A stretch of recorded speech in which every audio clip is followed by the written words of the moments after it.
May 9th, 2016. If you want to follow us on Twitter, please go to CATEX TV. It looks as if there may finally be some good news on the big Canadian fire in Alberta a week after it began. Firefighters are saying that the blaze had abated enough as of yesterday to allow police and firemen to move into hotels within the abandoned city. Lower temperatures and some light rain allowed firefighters to check its progress. The premier of the province said that the fire was quite a bit smaller than we had feared. Instead of reaching 500,000 acres as a forecast, Rachel Notley, the premier, said it had covered 390,000 acres by yesterday morning. The fire also shifted away from Fort McMurray toward a heavily forested and unpopulated area closer to the border with the neighboring province, Saskatchewan. Sunday was the first time that officials had adopted a positive tone when discussing the fire. Despite the optimism, however, the fire continued to bring disruption. After severely curtailing production, Husky Energy shut down its oil sands operations north of Fort McMurray, following precedents set by other companies, including Syncrude. Some analysts predict that the production shutdowns and the closing of the oil sands operations, which export mostly to the U.S., will leave Canada without economic growth during the current quarter. We'll keep an eye on this today, but obviously the weather forecast out there is going to be key. Over the weekend, the King of Saudi Arabia, King Salman, removed the country's veteran oil minister as part of a broad government overhaul. When the oil minister of Saudi Arabia is replaced, it's generally pretty big news. The outgoing oil minister had been there for more than 20 years. He was named al-Naimi. He's being replaced by the former health minister, Khalid al-Falih. Mr. Falih had served for 20 years at Aramco, most recently as its chairman. Saudi Arabia is the world's largest crude oil exporter. About 70% of its revenues come from oil.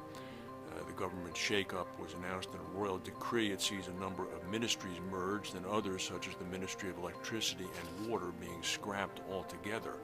A public body for entertainment is being created as well. In Afghanistan yesterday, 2 buses and a fuel tanker collided on a major highway, killing 73 people.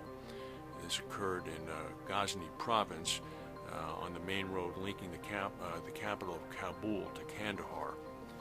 At least 74 people were injured in Cairo earlier today when a massive fire engulfed a hotel in a dilapidated neighborhood. The neighborhood is Ataba. The hotel was the Hotel Andalusia. There were no reports of any deaths miraculously. However, it took about 6 hours to put the fire out. In China, in Fujian province, at least 31 people have been killed when a landslide occurred at the site of a hydropower project after days of heavy rain.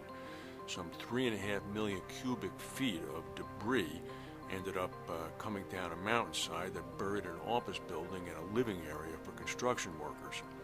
The project in the mountainous Taining County of Fujian province is an extension of the Chitan hydropower station, which is an affiliate of Fujian Energy Limited. It was expected to begin operation in August of next year. We spoke last week about how Apple lost a trademark ruling in China. Well, one company that did not lose one was Facebook. A Beijing court has ruled in favor of Facebook against a Chinese company which had registered lowercase face, lowercase book as a separate trademark. The court said the firm had violated moral principles with obvious intention to duplicate and copy from another high-profile trademark. The offending company was the Zhongshan Pearl River Company, registered the name in 2014. Facebook CEO Mark Zuckerberg has taken great pains to ingratiate himself in China.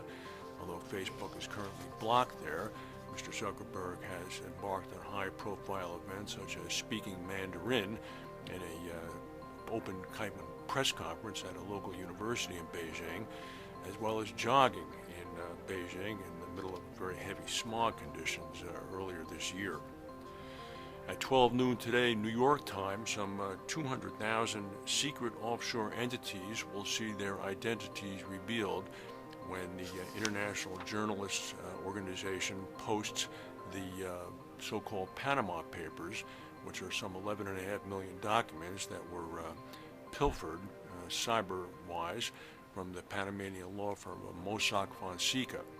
The international journalist group has decided not to release personal data or records of bank accounts, thank goodness, or they'd be as guilty as the hacker, but they will be naming names.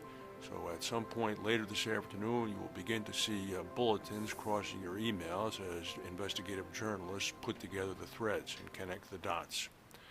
That's the news for today. If we have any breaking news, we'll come back and tell you. Thank you for watching, and we'll see you tomorrow.